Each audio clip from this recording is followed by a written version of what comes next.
Hello and welcome to an exciting bonus video. The audio might be a bit iffy because I am recording this in my kitchen. I'll put some photos up on the Patreon of how dodgy this whole setup is to make work. It's something exciting for the Diablo video. This is a Japanese copy of Diablo. I'll put some pictures of the listing up here from eBay. Now, as far as I can tell, it's not actually a Japanese translation of the game. It is entirely in English, but it was sold in Japan. Now, it was shipped from the UK to me, and my wife has informed me that this writing does look apparently more like Chinese. She is Malaysian, so she would know better than me. But either way, we're going to open this up, and hopefully it is what the listing said. So let's get to it. I'll probably just speed through the actual box cutting bit. Okay, so we have some bubble wrap inside, that's good. Well, it does look like a copy of Diablo through that mostly opaque visage we have there. Just some packing material, let's get that away. And oh yes, this does indeed look like what the listing was. And this is a pretty big box as well. I'll get my Diablo 2 copy to compare it to later. Wow, this is very high quality. As you can see, the price of the listing was pretty steep, but that's because this is in pretty good condition. And there you can know, that's definitely Japanese, that one. So this was sold by Source Next in Japan. As you can tell, this is a English, well, it's actually an American copy of the game in English. So let's just go through everything here actually. So on the box, I'm going to talk about this in the video, but this box art is extremely contemporary from 1996. Like, this doesn't look unlike something that would release today with this very clean aesthetic. The flames on the Diablo logo is probably not something you would do today. That's a little bit cliche. But if this were to be the modern Diablo logo, honestly, this is extremely modern compared to the garish box arts a lot of other developers were doing. Same with the logo. I love that they went with the red rather than their traditional blue. Got some box art on the side there. This is actually a cut scene. It's only used for the credits. It's an insight into that. At one point, they were probably going to use pre-rendered interiors. This is the tavern. Never seen in game. That's from the initial cutscene, as well as this is. And then these are actual in-game screenshots. This one is actually from an alpha build, I think, because you can tell there is no lighting.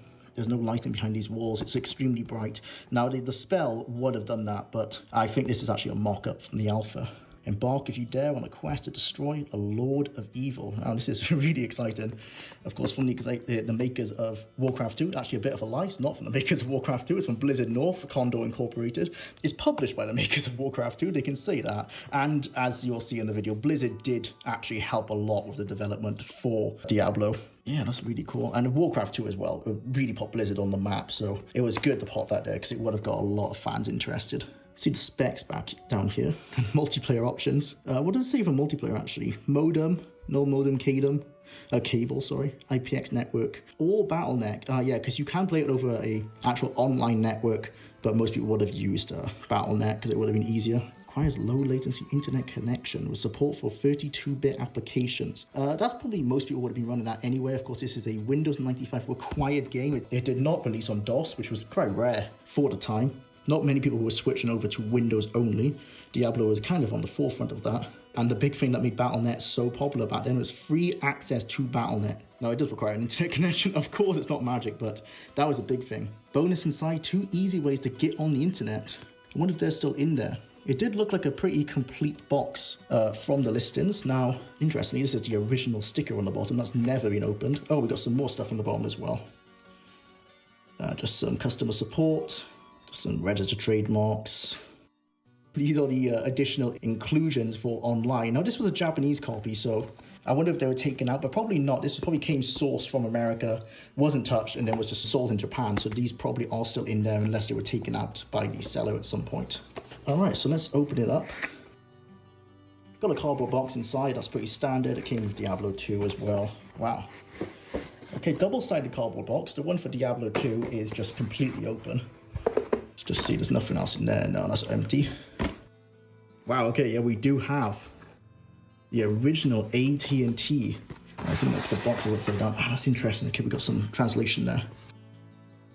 Yeah, this is all the American stuff. Wouldn't have worked in Japan, I would imagine. I'm not even sure if Battle.net at the time of the servers went to Japan.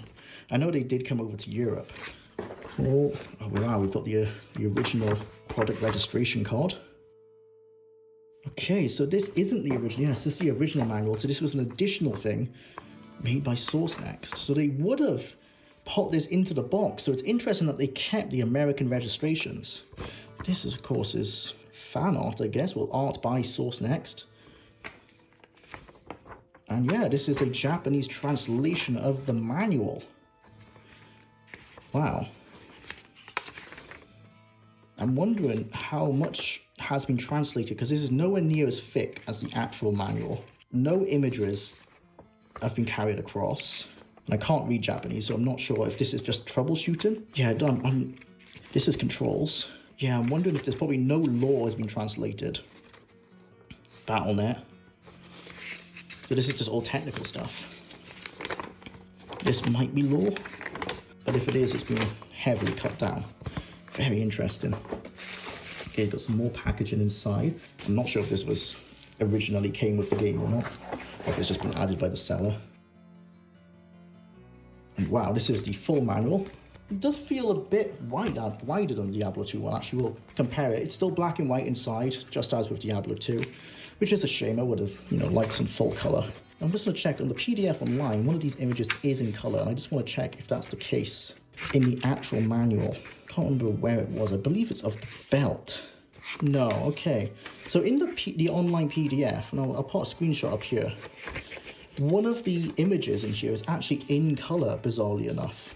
And I'm not sure why that's the case just in that PDF, and it's only the one image. But no, I think it's this image. And you can tell that's obviously not the case. It is just in black and white. I assume it's for the online PDF that makes sense, where you can tell the difference between red and blue, because you can't here. But it's your left and right, so you don't need the colors really to understand what they are. But this is the full manual with all the lore. This has been extremely helpful for the video. Massive lore section, as well as all these images. Just an amazing resource just for visual elements to use in the video, as well as the original lore about Haradrim and everything. Super cool stuff.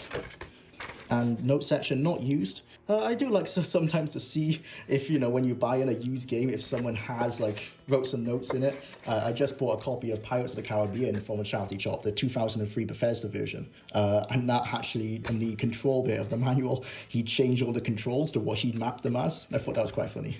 The original credits, wow. And a competition that I'm sure you cannot enter anymore. And then this is it, the game itself. Oh yeah, that's interesting, is that the big box version is exactly the same as the CD-ROM version. So this would have been sold on shelves just as a CD-ROM, as a jewel case. And in the UK, this was how they were mostly sold in the UK. If you try and find UK copies, they are mostly all just jewel cases, and they were sold in the store, just like that. As you can see, they've got the barcode for that. Advertising some more Blizzard games there. StarCraft coming soon. That's going to be a big one. And then the original disc. I'm not going to use the disc copy because I already have it from GOG. Extremely cool to actually have a version of this. And again, I'm not sure if this is the original packaging. My copy of Diablo 2 didn't have any packaging, and I bought that. That was secondhand, but it was bought about 15 years ago. So I would assume if it was going to have its original packaging, it maybe would have. Okay, that's super cool. And so now I'm going to go get my copy of Diablo 2, and we can make some comparisons to see how similar it is in sizes and all that kind of jazz. Okay, I am back with my copy of Diablo 2. So, yeah, this is how the Europe used to do it. ELSPA. This was before we had PEGI in the UK. As you can tell, this is my UK copy. I bought this from GameStation around 2010. So let's just compare it to Diablo 1. So as I said, yes, this is a much bigger box. Let me close down. Actually, let's put the materials inside so I can compare weight. I think Diablo 2 might be heavier, only because the manual is a bit thicker. Oh, and I didn't actually look at the sleeve. They never took any photos of this in the listing. Oh wow, that's so cool. The fold-out sleeve that you don't get with Diablo 2. Bigger images here. See, I'm just moving my way around the, getting some weird angles because I've got to move around the stand. Enter into a world where evil has corrupted the land. And that's the inspiration for one of the thumbnail ideas I'm using. Yeah, so as you can see right away, much bigger box for Diablo 1, much bigger. I'm not sure if that's just a discrepancy between America and the UK, but there you go. Let's open this one up.